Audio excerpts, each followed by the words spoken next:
ये कहानी दोस्तों प्रिया नाम की एक लड़की की है जो कि पटना की रहने वाली है। प्रिया पटना में रहकर ही अपनी एलएलबी फाइनल ईयर की पढ़ाई कर रही थी। दोस्तों प्रिया बहुत ही गरीब घर से ताल्लुक रखती है। उसके पापा जो थे वो ऑटो रिक्शा चलाया करते थे। दोस्तों प्रिया अपने सभी भान भाइयों में सबसे बड़ी थी। इसलिए प्रिया के पापा को अब लगने लगा था कि लड़की बड़ी हो गई है तो इसकी शादी कर देनी चाहिए। इसलिए प्रिया के पापा अब प्रिया के लिए एक अच्छे से लड़के की तलाश शुरू कर देते हैं। कुछ समय के बाद प्रिया के लिए उसके पास के ही एक रिश्तेदार बहुत ही अच्छा रिश्ता बताते हैं जो कि पास के ही सरकारी स्कूल में टीचर होता है। दोस्तों उस लड़के का नाम कमल होता है और कुछ समय के बाद प्रिया के पापा कमल के परिवार वालों से मिलते हैं और फिर प्रिया की शादी कमल से दोस्तों फिक्स कर दी जाती है। लेकिन दोस्तों दोनों की शादी में एक प्रॉब्लम बहुत ज्यादा क्रिएट हो रही थी और वो प्रॉब्लम ये थी कि लड़का जो था वो दहेज में 4 व्हीलर कार मांग रहा था और कार भी कोई छोटी मोटी नहीं, उसे 30-35 लाख वाली एसयूवी गाड़ी चाहिए थी। लेकिन दोस्तों प्रिया के पापा तो एक ऑटो ड्राइवर हैं, इतने गरीब हैं, वो इतनी महंगी गाड़ी या फिर ऐसा दहेज कहां से दे पाएंगे। लेकिन फिर भी जब लड़का और लड़की दोनों के रिश्तेदार आपस में बैठते हैं और बातचीत करते हैं तो किसी तरीके से बातचीत बन जाती है और शादी की तारीख फिक्स कर दी जाती है। और प्रिया के पापा कमल के घर वालों से और कमल से ये भी कहते हैं कि बेटा हमसे जितना बन सकेगा हम तुमको उतना दहेज जरूर देंगे, लेकिन अगर बात गाड़ी की है तो मैं गाड़ी उतनी महंगी तो नहीं दे पाऊंगा। हाँ, जो मुझे अच्छी लगेगी, जो मेरी समझ में आएगी वो गाड़ी मैं तुम्हें जरूर दे दूंगा। लेकिन दोस्तों कमल जो था वो तो अपनी बात पे जिद पकड़ के बैठा हुआ था। उसको लगता था कि 30-35 लाख वाली गाड़ी तो उसे आराम से मिल जानी चाहिए क्योंकि वो एक गवर्नमेंट एम्प्लॉय है। लेकिन दोस्तों कमल जो था वो प्रिया को छोड़ना भी नहीं चाहता था दूसरी तरफ, क्योंकि उसे लगता था दोस्तों कि प्रिया बहुत ही देखने में सुंदर और खूबसूरत है और साथ ही पढ़ाई में भी बहुत अच्छी है। वो एलएलबी की तैयारी भी कर रही है तो कुछ समय के बाद वो कहीं जज भी बन सकती है और अगर जज नहीं बनी तो उसका वकील बनना तो पक्का है। जिस वजह से कमल के परिवार वाले सोचते हैं कि लड़की पढ़ी लिखी है, काफी अच्छी सुंदर है देखने में, तो कोई बात नहीं, हम कैसे ना कैसे शादी को मैनेज कर लेते हैं। उसके बाद दोस्तों कमल के पापा मम्मी प्रिया के पापा से बातचीत करते हैं और कहते हैं कि ठीक है, आपको जो अच्छा लगेगा आप दहेज में दे दीजिए। इसके बाद दोस्तों जो प्रिया के पापा थे वो इस शादी को लेकर अब थोड़ा परेशान हो जाते हैं, कुछ ज्यादा टेंशन में आ जाते हैं, क्योंकि दोस्तों वो एक ऑटो रिक्शा चलाने वाले आदमी हैं, उनके पास इतना पैसा नहीं था कि वो दहेज में इतना सारा सामान खरीद पाए। ऊपर से लड़के की डिमांड के 30-35 लाख वाली गाड़ी चाहिए। दोस्तों प्रिया के पापा के पास उनकी एक छोटी सी जमीन थी पुश्तैनी, और उसी जमीन पर वो लोग अनाज वगैरह उगाते थे और उसी अनाज से जो भी होता था वो लोग खाते थे और अपना जीविका चलाते थे। दोस्तों अब प्रिया के पापा को पास ऐसा लगता था कि कोई और रास्ता नहीं है, तो वो प्रिया के पापा क्या करते हैं, उस जमीन को गिरवी रख देते हैं और उससे जो भी पैसा मिलता है उस पैसे से कमल के लिए दहेज के लिए बहुत सारा सामान खरीद लेते हैं और साथ ही एक 10 लाख वाली 4 व्हीलर गाड़ी भी ले लेते हैं और एक बढ़िया सा बैंकेट हॉल भी बुक कर देते हैं ताकि शादी में किसी तरह की कोई कमी ना रह जाए। वो बस यही सोचते हैं कि हमारी लड़की वहां जाएगी तो हमारी लड़की वहां बहुत ज्यादा खुश रहेगी। यही सब सोच के प्रिया के पापा अपनी बेटी की शादी के लिए अपनी जमीन गिरवी रखने से भी कोताही नहीं बरतते। दोस्तों प्रिया अपने पापा से कहती भी है कि पापा क्या कर रहे हो, इसकी क्या जरूरत है, इतना दहेज देने की जरूरत नहीं है, ऐसे लड़के से मुझे शादी नहीं करनी जिसके कारण हमारा पूरा परिवार बिखर जाए। अरे वो तो बहुत लालची है और इसकी वजह से हमारा जीवन बर्बाद हो जाएगा, यही हमारा खाने का सहारा है, उसी जमीन को तुम गिरवी रख दोगे, इसके बाद हम खाएंगे क्या, पकाएंगे क्या। ये शादी मैं नहीं करना चाहती, मैं किसी और लड़के से शादी कर लूंगी, आपको इतना दहेज देने की जरूरत नहीं है। लेकिन दोस्तों प्रिया के पापा प्रिया की कोई बात नहीं मानते और जाहिर सी बात है कि कोई भी माता पिता यही सोचेगा कि लड़की की शादी जहां भी हो वहां वो हंसी खुशी अपना जीवन बिताए। उसके बाद दोस्तों शादी की तैयारियां अब धूमधाम से शुरू होने लगती हैं। शादी का दिन भी नजदीक आ जाता है और कुछ दिनों के बाद कमल जो है वो धूमधाम से बारात लेके प्रिया के घर आता है। दोस्तों सब कुछ यहां तक बिल्कुल ठीक चल रहा था, लेकिन जैसे ही जयमाला का समय होता है तब कमल प्रिया के पापा से कहता है कि हमारे लिए जो तुमने दहेज खरीदा है वो सारा सामान हमें एक बार दिखा दो। उसके बाद दोस्तों प्रिया के पापा दहेज का सारा सामान कमल के पापा मम्मी और सभी रिश्तेदारों को दिखा देते हैं। दोस्तों सभी लोग सामान को देख के बहुत खुश हो जाते हैं, लेकिन कमल जब गाड़ी को देखता है तो तो वो तभी गुस्सा हो जाता है और कहता है कि आप लोगों से मैं दूसरी गाड़ी के लिए बोला था, आप लोग इतनी सस्ती गाड़ी लाकर मुझे क्यों दे दी? जब तक मुझे गाड़ी नहीं मिलेगी तब तक मैं आपकी लड़की से शादी नहीं करूंगा। अब दोस्तों मामला वहां पर बिगड़ने लगता है। शादी का माहौल था और काफी ज्यादा लोग वहां पर इकट्ठे थे और सभी लोग परेशान हो जाते हैं कि कमल किस तरीके की जिद कर रहा है जब शादी का समय आ गया है। प्रिया के जो पापा थे अब वो कमल के सामने हाथ जोड़ने लगते हैं, कहते हैं कि बेटा हम लोग तो जितना कर सकते थे उससे ज्यादा मैंने आपके लिए किया, और अगर बात सिर्फ गाड़ी की नहीं, आप हमारी बेटी की तरफ भी तो देखिए, हमारी बेटी कितनी पढ़ी लिखी होनहार लड़की है और अभी इसकी एलएलबी कंप्लीट हो जाएगी तो उसके बाद वो कहीं जज या वकील तो पक्का बन जाएगी। प्रिया के पापा अब कमल से हर तरीके की रिक्वेस्ट और समझाने की कोशिश करते हैं, लेकिन दोस्तों फिर भी प्रिया के पापा की बातों को वो नहीं मानता। तब तक कुछ देर के बाद सारे रिश्तेदार वहां पर जमा हो जाते हैं और कमल के मम्मी पापा को भी समझाते हैं कि कमल के मम्मी पापा भी अब कमल को समझाते हैं, लेकिन दोस्तों कमल था कि वो कुछ भी सुनने के लिए तैयार नहीं था। दोस्तों कमल के मम्मी पापा यहां तक कहते हैं कि बेटा जो मिल गया वो मिल गया, अब इसमें नाराज होने की कोई जरूरत नहीं है, आराम से शादी कर लो, अरे लड़की भी तो देख, लड़की कितनी अच्छी है। लेकिन दोस्तों दूसरी तरफ कमल किसी की बात सुनने को बिल्कुल तैयार नहीं था। वो तो अब बदतमीजी तक पे उतर आया और उसने प्रिया के पापा से भी बदतमीजी शुरू कर दी और बातों ही बातों में उनके थप्पड़ भी मार देता है।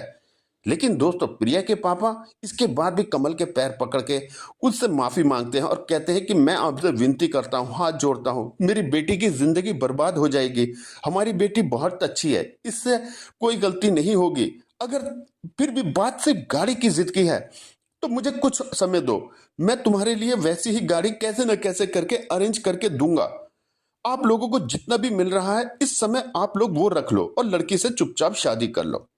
इसी बीच कोई रिश्तेदार जाके प्रिया को ये सारी बात बता देता है कि कमल ने गाड़ी के और दहेज को लेकर तुम्हारे पापा से बदतमीजी की है।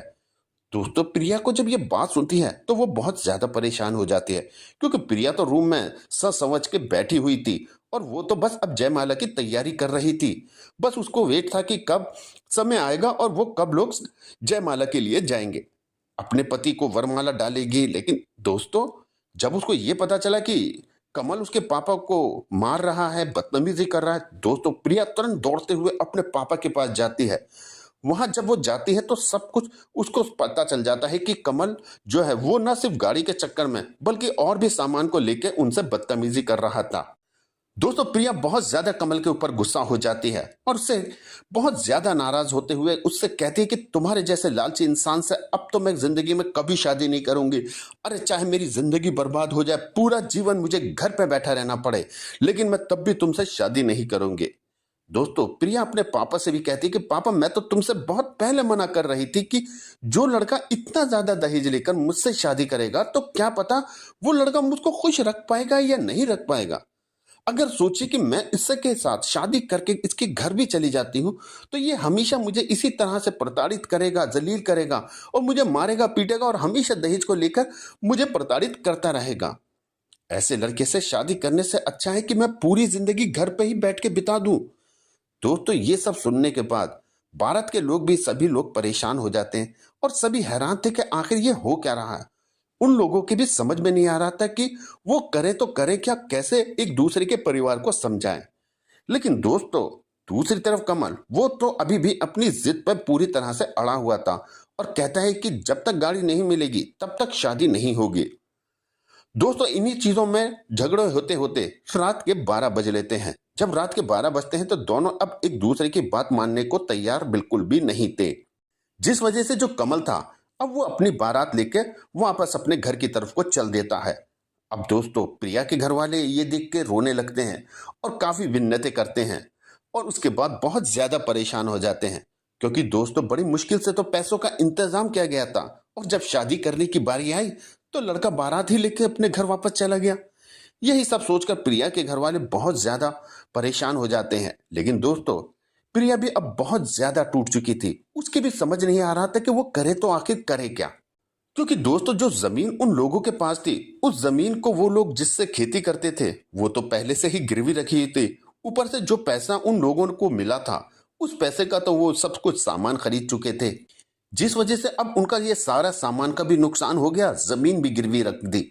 लेकिन दोस्तों इन सब के बावजूद प्रिया हिम्मत नहीं हारती और अपने आप को हौसला देती है और फिर से कुछ दिनों के बाद वो पटना वापस जाकर अपनी एलएलबी की पढ़ाई पूरी करने लगती है। दोस्तों प्रिया के गांव में ही एक लड़की की शादी होती है, तो प्रिया के पापा जो भी प्रिया के लिए सारा सामान खरीदा था वह उन्हें दे देते हैं और उनको बहुत ही कम पैसों में बेच देते हैं, जिस वजह से अब उन्हें कुछ तो पैसे मिल जाते हैं कि आखिर इस सामान का कुछ तो उपयोग हुआ। अब दोस्तों प्रिया पटना में रहकर उधर खूब मन लगाकर पढ़ाई करने लगती है। दोस्तों एलएलबी की पढ़ाई पूरी करने के बाद प्रिया अब सिविल जज की तैयारी शुरू कर देती है और पढ़ाई के साथ साथ प्रिया अब छोटे छोटे बच्चों को भी पढ़ाने लगती है ताकि उसकी जो रोज के छोटे मोटे खर्चे हैं वो निकल सकें। दोस्तों प्रिया जब पहली बार सिविल जज का एग्जाम देती है तो वो क्लियर नहीं कर पाती, वो एग्जाम में फेल हो जाती है, लेकिन वो हिम्मत नहीं हारती, वो फिर से तैयारी करती है और दूसरी बार एग्जाम देती है। लेकिन दोस्तों दूसरी बार में भी किस्मत उसका साथ नहीं देती और वो कुछ ही नंबरों से उसका सिलेक्शन रह जाता है। लेकिन दोस्तों उसने अपना हौसला बनाए रखा और अब वो तीसरी बार फिर से सिविल जज के लिए एग्जाम देती है। तो दोस्तों उसका एग्जाम इस बार में पास हो जाता है और कुछ ही महीनों के बाद प्रिया सिविल जज में सिलेक्शन करके सिविल जज बन जाती है। और दोस्तों जिस दिन प्रिया का सिलेक्शन सिविल जज में हुआ था उस दिन प्रिया बहुत ज्यादा रोती है अपने पुराने दिनों को याद करके, क्योंकि दोस्तों उसने अपनी जिंदगी में ना जाने कैसी कैसी मुश्किलें देखी थी। शायद उसने अपने जीवन में कभी ये सोचा भी नहीं था कि इतनी सारी मुश्किलों के बावजूद वो एक दिन इस मुकाम पे पहुंचेगी। दोस्तों आप लोगों को शायद इस कहानी के माध्यम से कुछ समझ नहीं आ रहा हो, लेकिन जिस इंसान के ऊपर बीतती है, जिसने ये सब कुछ देखा हो, वही इंसान इस बात को बहुत अच्छे से समझ सकता है। खैर दोस्तों प्रिया जब जज बन जाती है तो उसके घर वाले उससे बहुत ज्यादा खुश हो जाते हैं और सोचते हैं कि चलो अच्छा हुआ कि उसकी शादी कमल जैसे लालची इंसान से नहीं हुई। दोस्तों जल्द ही ये बात प्रिया के गांव में और आसपास में फैल जाती है कि प्रिया अब एक सिविल जज बन चुकी है और ये बात अब अखबारों के माध्यम से भी दूर दूर तक पहुंच चुकी थी। दोस्तों ये बात कमल के घर वालों के पास जब पता चलती है कि प्रिया अब एक सिविल जज बन गई है, अब प्रिया के परिवार वाले माता पिता बहुत ज्यादा पछताते हैं कि इससे शादी ना करके। दोस्तों दूसरी तरफ कमल को भी ये बात पता चलती है और कमल भी सोचता है कि अरे यार ये प्रिया सिविल जज बन गई है, सब लोग सही कहते थे कि ये एलएलबी की पढ़ाई कर रही है और बहुत होशियार है, काश मैंने इससे शादी कर ली होती। लेकिन दोस्तों जब प्रिया सिविल जज बन जाती है तो उसकी पोस्टिंग अब अलग अलग जिलों में होती है, कभी इधर जाती थी कभी उधर, आए दिन ऐसे ही पोस्टिंग चलती रहती है। लेकिन 3 साल के बाद जब प्रिया की पोस्टिंग बिहार के गया जिले में होती है तो वहां पर दोस्तों वो अपनी सेवाएं प्रदान कर रही होती है, जज की सेवाएं दे रही होती है। तभी दोस्तों कोर्ट में एक 50 साल की बूढ़ी औरत आती है और प्रिया से कहती है कि जज साहिब हमारी जमीन हमारे पड़ोसी लोगों ने कब्जा कर लिया है और मेरे पास जमीन का सारे कागज भी है, लेकिन मैं उन लोगों से बोलती हूँ कि हमारी जमीन पर कोई खेती वगैरह मत करो, कुछ भी मत करो, तो वो लोग मुझे बहुत ज्यादा मारते हैं, मुझे बहुत ज्यादा प्रताड़ित करते हैं। जज साहब वो लोग बहुत पैसे वाले हैं और मैं चाहकर भी उन लोगों का कुछ नहीं बिगाड़ पाते, ना उनका कुछ कर पाती हूँ। अब आप ही मेरा आखिरी सहारा हो, मुझे आपसे इंसाफ की उम्मीद है, आप मुझे इंसाफ दिला सकती हैं। दोस्तों प्रिया उसके बाद उसकी जमीन के सभी कागजों को बहुत बारीकी से देखती है और सभी कागज सही पाए जाते हैं। जितनी भी जमीनें थी वो सारी जमीनें उस औरत के नाम पर ही खरीदी गई थी, लेकिन जबरदस्ती उन लोगों ने उस जमीन पर कब्जा किया हुआ था। इसके बाद दोस्तों प्रिया अपने अधिकारियों से बात करती है और उन लोगों के पास जमीन कब्जा जिन्होंने किया था एक कोर्ट से नोटिस भिजवाती है और कुछ समय के बाद वो लोग कोर्ट में हाजिर होते हैं। दोस्तों जब प्रिया उन लोगों को कोर्ट में देखती है तो वो बहुत ज्यादा हैरान हो जाती है, क्योंकि दोस्तों ये औरत की जो जमीन जिन लोगों ने कब्जाई थी वो लोग कोई और नहीं बल्कि कमल और कमल के परिवार वाले थे। ये सब देख के प्रिया बहुत ज्यादा हैरान हो जाती है, मानो उसके तो पैर तले जैसे जमीन ही खिसक गई हो। दोस्तों कमल के पापा भी प्रिया को पहचान जाते हैं और प्रिया से कहते हैं कि जज साहिब हमारी जमीन है, हम लोग 20 साल से उस जमीन पर खेती करते हैं, लेकिन ये औरत हमारे बगल की रहने वाली है और ये हमारे ऊपर झूठा इल्जाम लगा रही है। दोस्तों प्रिया जब ये बात सुनती है तो वो कुछ देर सोचती है और फिर कमल के पापा से बोलती है कि क्या आप थोड़ी देर चुप रह सकते हैं, पहले मुझे अच्छी तरीके से ये सब देख लेने दो, मैं जानती हूँ तुम लोग किस तरह के हो और कैसे इंसान हो, तो आप मुझे बताओ कि क्या सही है और क्या गलत है। उसके बाद दोस्तों कोर्ट के अंदर ही लेखपाल को बुलाया जाता है और जितने भी जमीन के पेपर वगैरह कागजात थे सबको नए तरह से निकलवाया जाता है। तो लेखपाल साहब जो थे वो कहते हैं कि ये सारी ही जमीन इस औरत के नाम पे है और ये लोग तो जबरदस्ती इस जमीन पे कब्जा करे हुए हैं। दोस्तों प्रिया ये सब देखकर कमल के पापा और कमल के ऊपर बहुत ज्यादा गुस्सा करती है और इसके बाद उनके ऊपर 5 लाख का जुर्माना भी ठोक देती है। कहती है कि तुमने एक 50 साल की बूढ़ी औरत को 1 साल कोर्ट के चक्कर लगवाए हैं, इसलिए ये जुर्माना तुम्हें पूरा का पूरा इस बूढ़ी औरत को देना पड़ेगा और इस केस को मैं अभी बंद नहीं करूंगी। तुम लोग जितनी भी जमीन इसकी कब्जाएं हो वो सारी जमीन से अपना कब्जा हटा के इसे वापस करो इस औरत को, और 6 महीने के अंदर तुम लोगों ने अगर कोई भी गलत कदम उठाया या इससे किसी भी तरीके को धमकाने की कोशिश करी तो ध्यान रखना मैं तुम लोगों को जेल के सलाखों के पीछे भिजवा दूंगी और पूरी जिंदगी जेल के अंदर ही सड़ते रहना। दोस्तों कमल के पापा हाथ जोड़कर प्रिया के सामने माफी मांगने लगते हैं और कहते हैं कि जज साहब वो जमीन हमारी है, वो लाखों की जमीन, हमारा विश्वास करो, प्लीज हम लोगों के साथ ऐसा व्यवहार मत करो। लेकिन दोस्तों प्रिया उन लोगों की बातों को नहीं सुनती और अपना फैसला सुना देती है और उसके बाद सभी लोग अपने अपने घर चले जाते हैं। दोस्तों कमल और कमल के पापा यहीं पे हार मानने के लिए बिल्कुल तैयार नहीं थे, इसलिए अगले दिन वो सीधे प्रिया के घर पहुंच जाते हैं और प्रिया से उस केस के बारे में बात करते हैं और कहते हैं कि कैसे भी करके वो जमीन हमें दिलवा दो, तुम्हें इसके बदले जितने भी पैसे चाहिए वो हम तुम्हें दे देंगे। लेकिन दोस्तों प्रिया ये बात सुनने के बाद उन लोगों को घर से धक्के मार के भगा देती है और कहती है कि आज के बाद दोबारा अगर तुम मेरे घर आए तो अच्छा नहीं होगा। दोस्तों प्रिया ने एक तरह से अपना बदला भी कमल और उसके पापा से ले लिया था। दोस्तों अब ये बात प्रिया अपने पापा को बताती है। कमल और उसके पापा कोर्ट में पेश हुए थे, उन्होंने एक बूढ़ी औरत के साथ इतना काम किया, गंदा काम किया था। तो ये बात सारी सुनकर प्रिया के पापा जो थे वो बहुत ज्यादा खुश होते हैं। उनको लग रहा था कि शायद चलो अच्छा हुआ कि प्रिया की शादी इस जैसे कमल के परिवार वालों के साथ में नहीं हुई, क्या पता शादी हो जाती तो ये तो मेरी जिंदगी, मेरी बेटी की जिंदगी नर्क बना देते। दोस्तों आप लोगों को प्रिया के बारे में क्या कहना चाहेंगे? क्या प्रिया ने कमल और कमल के परिवार वालों के साथ सही किया या नहीं? हमें कमेंट बॉक्स में जरूर बताएं और साथ ही बताएं आपको ये कहानी कैसी लगी।